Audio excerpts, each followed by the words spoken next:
You might think that the 2020 election is over, but we're still litigating about it, certainly in a grand jury proceeding down in Georgia.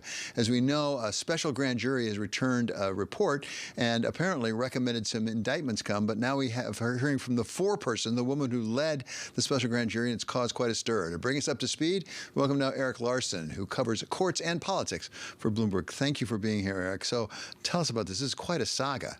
It is. It was pretty unexpected. The forewoman of this jury, her name is Kohrs.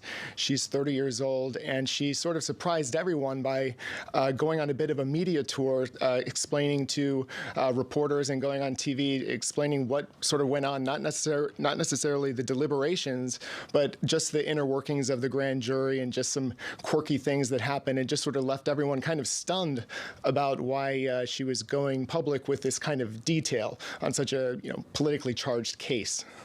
Do we know, was this legal? Can she do this? I mean, if it was a federal grand jury, and this is a special grand jury, but a federal grand jury, that's all very secret stuff. You're not supposed to do that.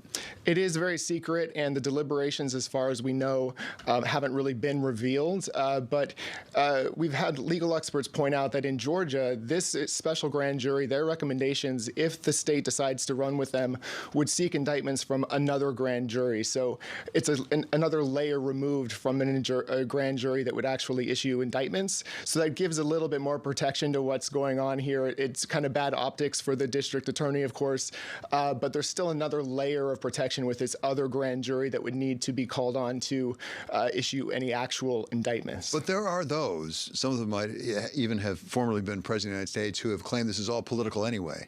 And if, in fact, there is an indictment, if, in fact, they do go to trial, you can bet that that's going to get raised. Oh, absolutely. I mean, we've spoken with legal experts who normally are very, you could say, like critical of Trump and his legal maneuvers and whatnot, who nevertheless agree with Trump that it was kind of inappropriate what Ms. Kohrs did, just because of, like I said, the optics and how it complicates things for the district attorney in any potential future criminal cases. But they also said that despite those bad optics and sort of the bad, decision making there, perhaps, that it's very unlikely that it would undermine any potential indictments because, like I said, there's that other grand jury that's going to hear the evidence here, and the judges are really going to look at the weight of the evidence and how that might balance out against any problematic, results of this forewoman. We should point out what I believe to be the case. Donald Trump, the former president himself, is not subject of this investigation, right? These were other individuals. He is being investigated, and this is a criminal investigation, and a lot of people actually do expect that he could be indicted here.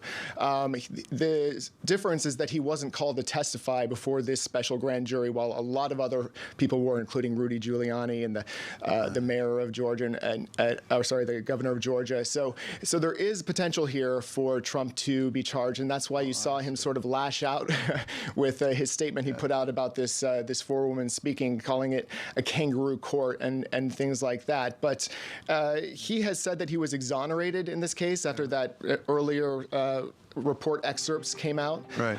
Even though there were no recommendations, were not made public, just excerpts, and he claimed a total exoneration. And when this forewoman was asked about that, she kind of laughed and said, "That's funny."